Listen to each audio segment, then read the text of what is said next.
আপনার পীর সাহেব তো দূরের কথা, বড় হুজুর তো দূরের কথা, স্বয়ং ওমর রাদিয়াল্লাহু তাআলা আনহু যদি কোনো কথা বলেন আর সেই কথা যদি রাসূলের না হয় তাহলে তা বাতিল বলে গণ্য হবে। ওমর মানে ওমর এত বড় মানুষ, ওমর এত বড় মানুষ, আল্লাহ ওমরকে এত ঈমান দিয়েছিলেন। আল্লাহ রাসূল বলছেন, ওমর আনতা তাসলুক ফি তারিকিন লা ইয়াসলুকু শায়তান ফি তারিকিকা। ওমর তুমি যে রাস্তা দিয়ে হাঁটো ওই রাস্তা দিয়ে শয়তান হাঁটে না। আপনি বলেন যে আমার পীর সাহেব যে রাস্তা দিয়ে হাঁটে ওই রাস্তা দিয়ে শয়তান হাঁটে না। কেউ তো বলবে যে আপনার পীর সাহেবকে শয়তানি চালায়, না হলে অন্যায় করছে কেন? শুনুন, রাসূল সাল্লাল্লাহু আলাইহি সাল্লাম বলেন লজ্জা এবং ঈমান দুটো একসাথে জমা ধরে আছে। এই যা রফিয়া আহাদুহুমা রফিয়াল আখারু, লজ্জা উঠে গেলে ঈমান চলে যায়, লজ্জা চলে গেলে ঈমান চলে যায়। লজ্জা এবং ঈমান একসাথে দুটো জমা ধরে আছে। লজ্জা যখন চলে যায় ঈমান তখন চলে যায়। লজ্জা এবং ঈমান একসাথে দুটো জমা ধরে আছে। আব্দুল্লাহ ইবনে মাসউদ রাদিয়াল্লাহু তাআলা আনহু বলেন, রাসূল সাল্লাল্লাহু আলাইহি সাল্লাম বলেছেন, ইন্না লিকুল্লি দীনিন খুলুকান ওয়া খুলুকুল ইসলামিল হায়া। প্রত্যেকটা দিনের একটা, প্রত্যেকটা ধর্মের একটা চরিত্র রয়েছে, প্রত্যেকটা ধর্মের একটা চরিত্র রয়েছে। হিন্দু ধর্মের একটা চরিত্র রয়েছে, বৌদ্ধ ধর্মের একটা চরিত্র রয়েছে, খ্রিস্টান ধর্মের একটা চরিত্র রয়েছে, আর ইসলাম ধর্মের চরিত্র হলো লজ্জা। ইন্না লিকুল্লি দীনিন খুলুকান ওয়া খুলুকুল ইসলামিল হায়া। ইসলাম ধর্মের চরিত্র হলো লজ্জা, ইসলাম ধর্মের চরিত্র হলো লজ্জা। আবু হুরায়রা রাদিয়াল্লাহু তাআলা আনহু বলেন, আল হায়া মিনাল ঈমান ওয়াল ঈমান ফিল জান্নাহ। লজ্জাই হচ্ছে ঈমান, ঈমানই হচ্ছে জান্নাত। লজ্জাই হচ্ছে ঈমান, ঈমানই হচ্ছে জান্নাত। লজ্জাই হচ্ছে ঈমান, ঈমানই হচ্ছে জান্নাত। লজ্জা নেই যখন ঈমান নেই তখন, ঈমান নেই যখন জান্নাত নেই তখন। লজ্জা নেই যখন ঈমান নেই তখন, ঈমান নেই যখন জান্নাত নেই তখন। আব্দুল্লাহ ইবনে মাসউদ রাদিয়াল্লাহু তাআলা আনহু বলেন, রাসূল সাল্লাল্লাহু আলাইহি সাল্লাম বলেছেন, ইন্না মিম্মা আদরাকান নাস মিন কালামি নবুওয়াতিল উলা। পৃথিবীর সকল নবীর পক্ষ থেকে মানুষ একটি বাক্য পেয়েছে, যেই বাক্যটি আদম আলাইহিস সালাম বলেছিলেন, যেই বাক্যটি ইব্রাহিম আলাইহিস সালাম বলেছিলেন, যেই বাক্যটি মুসা আলাইহিস সালাম বলেছিলেন, যেই বাক্যটি আমাদের নবী বলেছেন। সকল নবীর পক্ষ থেকে মানুষ একটি বাক্য পেয়েছে। সেই বাক্যটি হলো এই, এজালাম তাস্তাহি ফাসলামা সেতা। যখন তুমি লজ্জা করবে না তখন তুমি সবকিছুই করতে পারো। যখন তুমি লজ্জা করবে না তখন তুমি সবকিছুই করতে পারো। টাকন নিচে প্যান্ট কেন? লজ্জা নাই এজন্য। সুদ খাই কেন?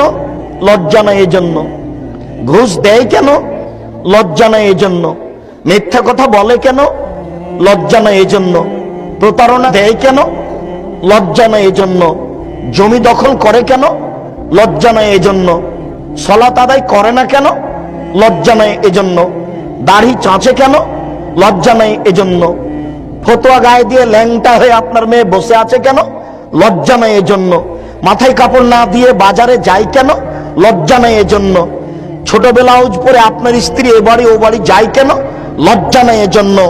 লজ্জা থাকে না যখন ও সবকিছু করতে পারে, লজ্জা থাকে না যখন তখনও জান্নাতের আশা করতে পারে না। লজ্জাই হচ্ছে ঈমান, আর ঈমানই হচ্ছে জান্নাত। তাই তো রাসূল সাল্লাল্লাহু আলাইহি সাল্লাম বলেছেন, তিন শ্রেণীর মানুষ জাহান্নামে যাবেই। তার এক শ্রেণীর মানুষ হচ্ছে ওর রাজলাতু মিনান নিসায়ে, পুরুষের বেশধারী নারী। যে মেয়েটা প্যান্ট পরে আছে জিন্স কাপড়ের, বলেন তো দেখি আপনি তার লজ্জা আছে? ও মুরব্বী, আপনারই নাকি বেটি ওটা বসে আছে, ও কিটা হিন্দুর মেয়ে? খারাপ লাগে না? আপনি বলেন যে আমার মেয়ের লজ্জা আছে। আমার মেয়ে লজ্জা করে প্যান্ট পরে বাজারে ঘুরে, আমার মেয়ে লজ্জা করে প্যান্ট পরে বাজারে ঘুরে। আমি 3 চিল্লায় চলে গেছি লন্ডন, আমি মসজিদের এক পাশে বসে হাত তুলে দোয়া করে জান্নাত কিনে নিব। জান্নাত পড়ে আছে, অসম্ভব। জান্নাত কোনো খেলতামাশার জিনিস নয়। এটা আপনি যা মনে করেছেন তা ভুল সিদ্ধান্ত।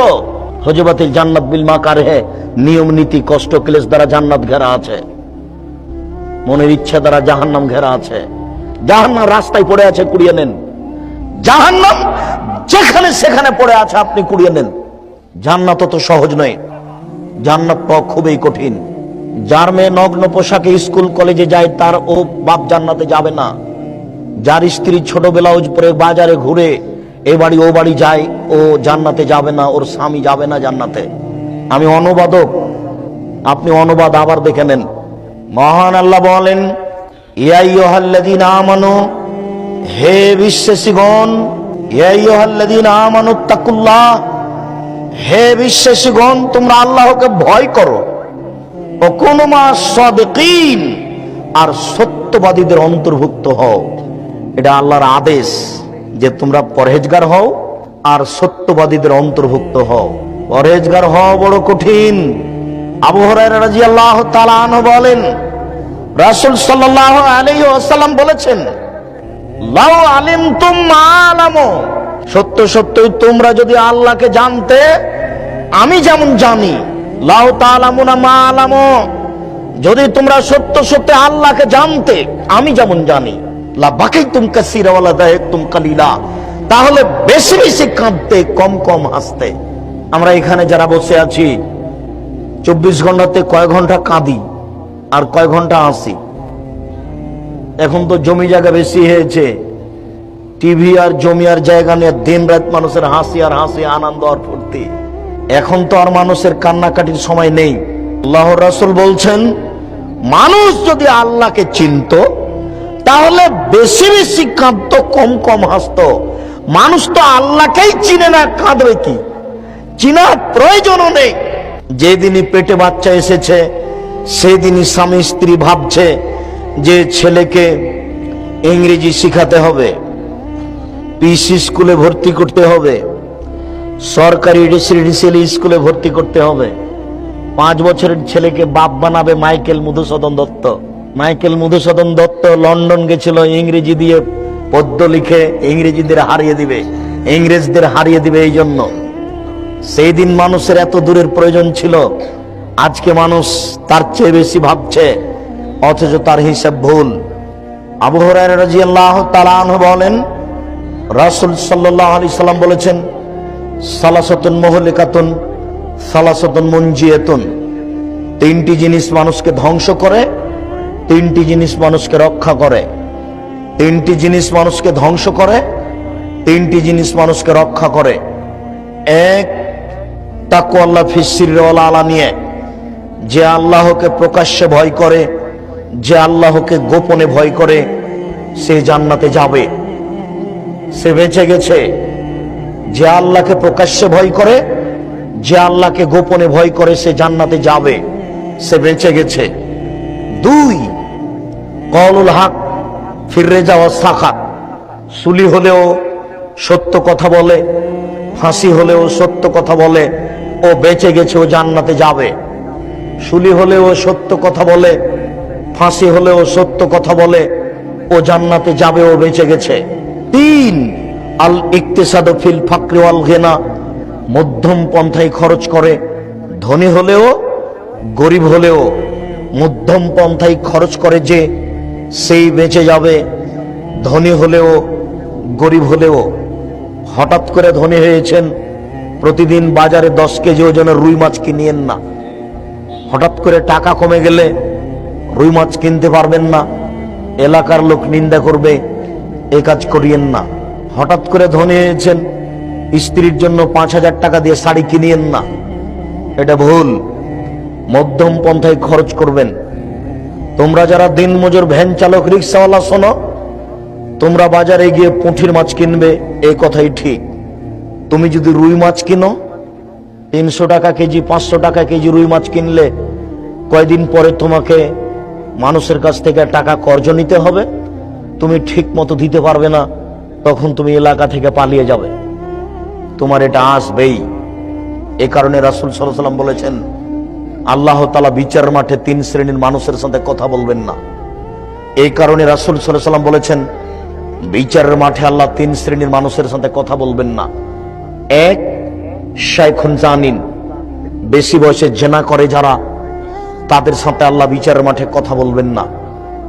2, মালিকুন কাদ্দাব, মিথ্যুক দায়িত্বশীল যারা, মিথ্যুক হেড মাওলানা, মিথ্যুক হেডমাস্টার, মিথ্যুক প্রিন্সিপাল, মিথ্যুক ভাইস চ্যান্সেলর, মিথ্যুক মেম্বার, মিথ্যুক চেয়ারম্যান, মিথ্যুক এমপি, মিথ্যুক মন্ত্রী, মিথ্যুক টিওনো, মিথ্যুক ইওনো, মিথ্যুক ডিসি, মিথ্যুক এসপি, মিথ্যুক গ্রাম্য সর্দার, ও যদি প্রতিবার হজ করে আসে হবে না। তার মানে প্রতিবার যদি হজ করেন আর মিথ্যা কথায় দায়িত্ব পালন করেন, আল্লাহ আপনার সাথে বিচারের মাঠে কথা বলবেন না।